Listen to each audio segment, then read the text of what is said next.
연휴가 끝나면서 찾아온 추위가 매섭습니다. 한낮에도 영하권 날씨가 이어지면서 곳곳이 얼어붙었고 동파 등 사고도 잇따랐습니다.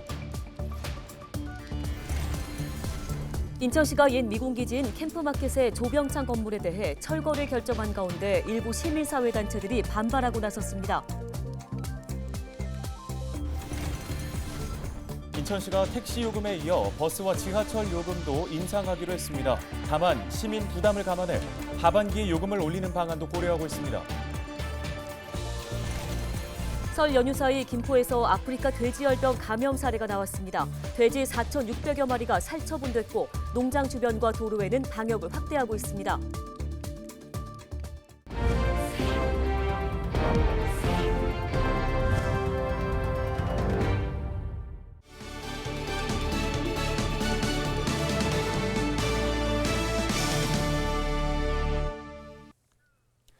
시청자 여러분 안녕하십니까? 헬로티비 뉴스입니다.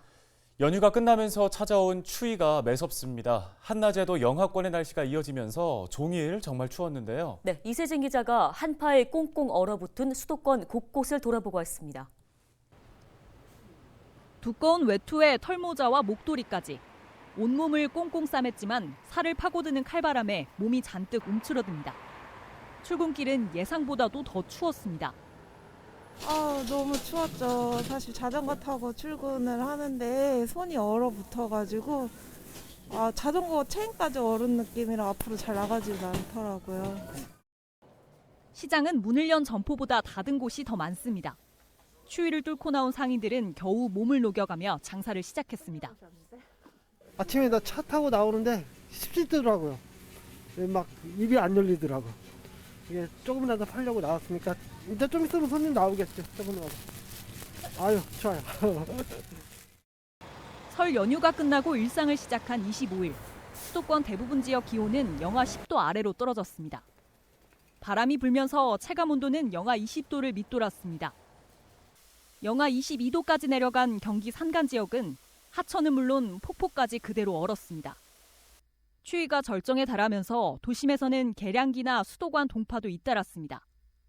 북극에서 머물러야 될 그런 한공기가 남쪽까지 내려왔기 때문에 우리 아시아, 중국, 우리나라, 일본 이쪽 지역의 기온이 급강하를 했는데 연휴의 끝과 함께 찾아온 이번 추위는 26일 낮 대부분 풀려 평년 기온을 회복할 것으로 보입니다. 다만 경기 일부 지역은 당분간 한파주의보가 이어질 수 있겠습니다. 헬로티비 뉴스 이세진입니다. 한파특보가 내려진 인천에서 수도관 동파 등의 피해가 잇따르고 있습니다. 지난 23일 오후 9시부터 25일 오전 7시까지 인천에서 상수도 사업본부와 소방당국에 접수된 한파 관련 피해 신고는 모두 46건인데요. 이 중 수도관이나 수도 계량기 동파와 관련된 신고가 43건이고 강풍 피해가 2건, 고드름 제거 요구가 1건 등입니다. 25일 오전 0시 53분쯤 연수구 송도동의 한 아파트 단지 인근 도로에 매설된 수도관이 동파돼 일대가 빙판길로 변해 소방당국이 안전조치를 하기도 했습니다. 앞서 지난 23일 오후에는 부평구 십정동의 한 고가도로에 고드름이 생겼다는 신고가 접수돼 소방당국이 제거 작업을 벌였습니다. 현재 인천시는 한파특보 발효에 따라 비상근무 인력 57명을 투입해 지역 재난대책본부 비상 1단계를 운영하고 있는데요. 군구 보건소 10곳, 응급의료기관 20곳 등과 비상연락체계를 구축하는 등 한랭질환 감시체계를 가동하고 있습니다. 경기도 전 지역에 한파 경보가 내려진 25일 기온이 영하 20도를 밑돌면서 피해 신고가 잇따랐습니다. 한파가 시작된 지난 24일부터 이날 오전 6시까지 모두 22건이 신고 조치됐는데요. 고드름 제거 요청이 11건으로 가장 많았고 수도관 동파 5건, 안전조치 5건 등이 뒤를 이었으며 인명사고 사례도 1건 발생했습니다. 기상청은 이번 한파가 이날까지 절정을 이루고 오는 26일 잠시 누그러질 것으로 내다봤습니다. 다음 소식입니다. 인천시가 옛 미군 기지인 캠프마켓의 조병창 건물에 대한 철거를 결정했다는 소식 전해드린 바 있습니다. 시민사회단체들은 인천시의 이 같은 결정에 반발하고 있는데요. 현재 인천시의 입장은 어떤지, 시민단체들은 어떻게 대응하고 있는지 알아보겠습니다. 네, 취재 기자 화상 연결돼 있습니다. 송효창 기자가 연결돼 있는데요. 송 기자, 우선 인천시가 조병창 건물 철거를 결정했는데요. 이 소식부터 좀 전해주실까요? 네, 인천시는 캠프마켓 내 조병창 병원 건축물과 관련해 보존과 철거를 두고 입장 차이를 보이고 있는 시민사회단체와 주민들 간 갈등을 줄이기 위해 소통 간담회를 4차례 진행을 했는데요. 이번 4차례 간담회를 통해 최종적으로 철거를 결정했습니다. 우선 정동석 인천시 도시계획국장의 말 들어보시죠. 인천시는 시민의 안전을 최우선적으로 하며 법률적 책임, 문화재청의 판단, 사회적 비용의 증가, 시민 의견 등을 종합적으로 고려하여 국방부에 B구역 정화사업 임시중지를 철회하고 국방부 일정에 따라서 조치하는 것을 요청할 것입니다. 아울러 건축물의 흔적이 최대한 남겨질 수 있도록 보존 방안에 대해서 최선의 노력을 다하겠습니다. 앞서 정동석 국장의 말처럼 보존 방안도 검토되고 있는데요. 인천시는 조병창을 비롯해 옛 부평 미군 기지인 캠프마켓의 역사를 한눈에 볼 수 있도록 아카이브 작업을 진행하기로 했습니다. 그동안 지역사회 내 학계와 전문가, 시민들은 캠프마켓과 관련한 기록물의 발굴과 보존, 가치 확산이 필요하다고 지속적으로 주장해왔는데요. 인천시는 지난 2021년 상반기 인천연구원의 캠프마켓 아카이브 구축 방향 연구를 시작으로 아카이브 구축 필요성에 대한 제안을 도출했고 관련 예산을 확보해 지난해 3월부터 11월까지 캠프마켓 아카이브 구축 기본계획 수립 용역을 진행했습니다. 그간의 연구과제와 용역 수행을 통해 캠프마켓 공원 조성 사업과 연계한 5단계 10개년의 캠프마켓 아카이브 로드맵을 수립했는데요.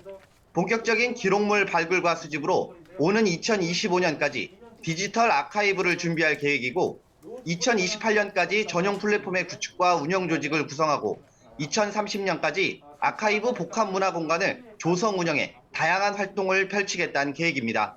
유재범 인천시 캠프마켓 과장의 말 들어보시죠.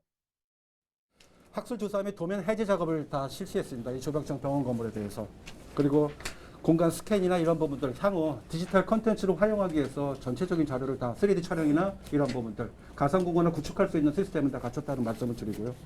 아카이브 구축 계획에 대해서 2780뿐만 아니라 전체 계획에 대해서도 지금 구축 5개년 계획을 수립해서 지금 10년간 계획으로 추진하고 있다는 말씀을 드립니다. 네, 그럼 결국에 이 조병창 건물은 철거가 되고 아카이브 방식을 통해서 기록을 이제 남기겠다는 건데 반대를 하던 시민사회단체 입장에서는 반발이 더 커질 것 같습니다. 어떻습니까? 네, 지난 19일이었죠. 인천시가 기자회견을 통해서 철거 결정을 발표하자 역사공원 추진협의회는 즉각 반발하고 인천시장실 앞에서 관련 결정에 대해 항의했는데요. 이들은 조병창 병원 건물 존치 여부를 결정하는 것은 인천 시민 의견을 수렴해 결정하고 이를 위한 민간 협의 기구를 구성하라고 주장했습니다. 최근에는 조병창 병원 건물을 존치하면서도 토양 정화를 할 수 있다며 제안서까지 인천시에 제출했는데요. 관련 내용을 보면 우선 조병창 병원은 한국전쟁 당시 위수병원이었고 한국전쟁의 역사를 기억하려면 조병창 병원은 존치되어야 한다고 주장했습니다. 또 조병창 병원 건물 존치가 가능한 이유도 적혀 있는데요. 앞서 진행됐던 4차례의 소통 간담회를 통해 기술적으로 완전한 토양 정화가 증명됐고 법적으로도 위해성 평가 대상 제도를 통해 토양 정화 의무 기간인 2023년을 넘길 수 있다는 것이 증명됐다며 인천시가 사업 주체가 되면 해당 사업을 진행할 수 있고 병원 건물 철거 없이도 토양 정화를 할 수 있다고 기술했습니다. 결국은 어떤 결정을 내리고 실행에 옮길지는 인천시의 몫입니다. 앞서 언급했던 아카이브 작업은 말 그대로 조병창뿐만 아니라 캠프마켓 전체에 해당하는 사업입니다. 이 작업은 그대로 진행을 하고 철거냐 존치냐 하는 문제는 공론화해서 인천 시민의 의견을 수렴한 후 결정해도 늦지 않을 것으로 보입니다. 네, 알겠습니다. 관련 소식은 여기까지 듣겠습니다. 보도국 송효창 기자였습니다.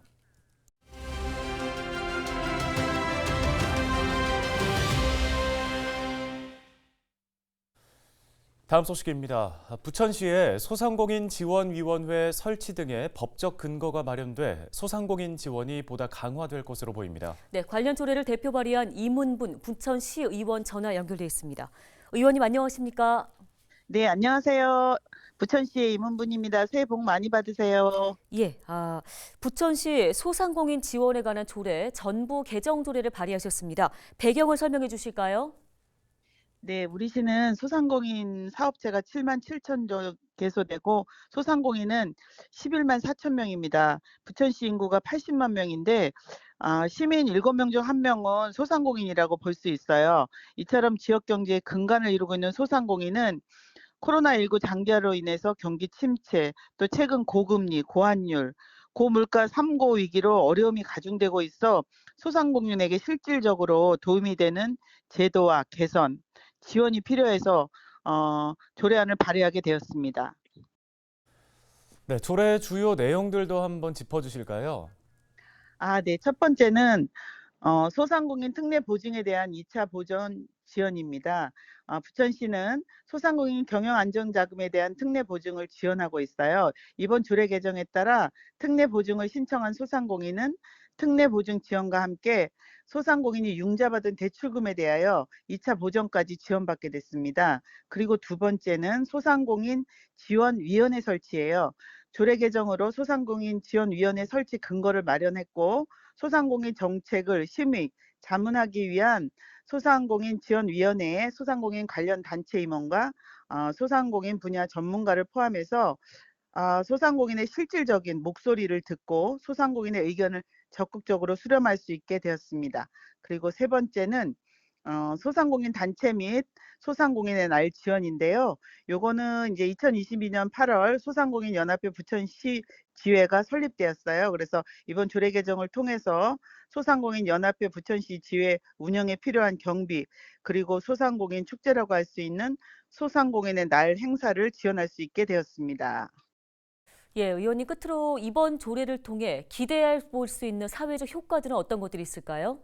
네, 앞서 그 조례 발의 배경에 대해서도 말씀드렸듯이 부천 시민 80만 명 중 소상공인이 11만 명으로 소상공인은 부천시 경제의 뿌리라고 할 수 있어요. 그런데 경제가 어렵다는 얘기는 어제 오늘의 일이 아니거든요. 특히 소상공인의 어려움은 제로의 여지가 없을 것이에요. 그래서 이번 조례안은 지역사회가 소상공인을 잊지 않고 있으며 이 어려움을 함께 극복하고자 하는 의지의 표현이라고 생각합니다. 경기 침체와 3고 위기를 부천 시민과 소상공인이 함께 손잡고 슬기롭게 헤쳐나가기를 기대해 봅니다. 네, 말씀 잘 들었습니다. 부천시의회 임은분 의원이었습니다.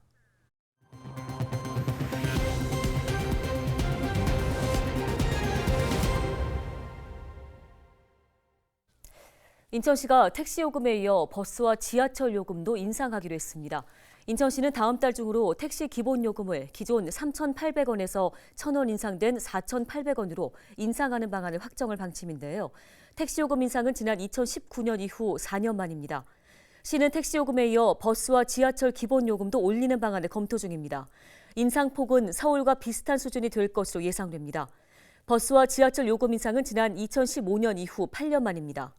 당시 시내버스는 1,100원에서 1,250원으로 지하철은 1,050원에서 1,250원으로 각각 올랐습니다. 하지만 매년 수천억 원에 달하는 시내버스와 지하철의 적자 폭을 줄이기 위해선 인상이 불가피하다는 것이 인천시의 입장입니다. 지난해 시내버스 34개 운수업체의 적자는 2,648억 원, 지하철은 1,782억 원에 달하고 있습니다. 인천시는 시민 부담을 감안해 올 하반기에 요금을 올리는 방안도 고려 중입니다. 설 연휴 사이에 김포에서 아프리카 돼지열병 감염 사례가 나왔습니다. 지난 23일 김포에 있는 한 돼지 농장에서 아프리카 돼지열병이 발생하면서 농장에서 키우던 돼지 2,000마리가 모두 살처분됐습니다. 방역당국은 도로를 같이 사용하고 있는 주변 농장 돼지 2,600마리도 함께 예방 차원에서 살처분했는데요. 또 발생 농장 반경 10km 이내의 농장 7곳과 역학관계에 있는 농장 150여 곳에는 이동 제한 조치를 내렸습니다. 다만 이번 확진 이후 역학관계에 또 농장들에서도 정밀 검사를 실시했지만 추가 확진은 없었습니다. 방역당국은 농장 주변과 도로 방역을 확대하는 한편 농가들에도 방역 수칙을 준수해달라고 당부했습니다. 경기도가 국토교통부에 수도권 광역지방자치단체에도 100만 제곱미터 미만의 개발 제한구역 해제 권한을 줄 것을 건의했습니다. 국토교통부는 이달 3일 발표한 2023년 주요 업무 추진 계획에서 비수도권 지자체의 개발 제한 구역 해제 권한을 대폭 확대하는 내용의 시행령 개정을 올 상반기에 추진하겠다고 밝혔습니다. 뉴스 마칩니다. 고맙습니다.